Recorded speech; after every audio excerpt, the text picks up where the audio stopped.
今天停电了，这一排都没有这个电啊，漆黑漆黑的。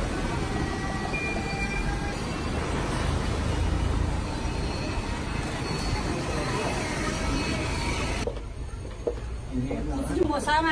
没烧，价格你放心嘛，姐姐。少点嘛。价格你放心，姐姐，我们这儿90嘛。没法，你想嘛，如果我给你喊个109，你给我翻1分，我还多算你1块嘞，是说啊，嘎。对。价格你放心嘛啊，姐姐，我们这儿从来不乱喊的。你如果穿得好的话，你可以多来找我们机会嘛。来，妹儿，看到他在了哦。慢着啊，妹妹。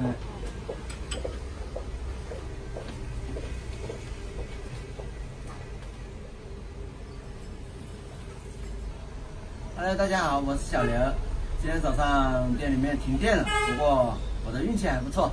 刚刚碰到一个要高考的妹妹，她买了一条牛仔裤啊，直接成交了，运气还是比较好的啊。我觉得至少开张了嘛啊，开门红，对吧？小杨昨天晚上去拿货去了，应该要今天中午12点多才回来。然后我刚刚查询了一下，停电应该要停到10点半到11点的样子，所以说应该时间上还是来得及的。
天開。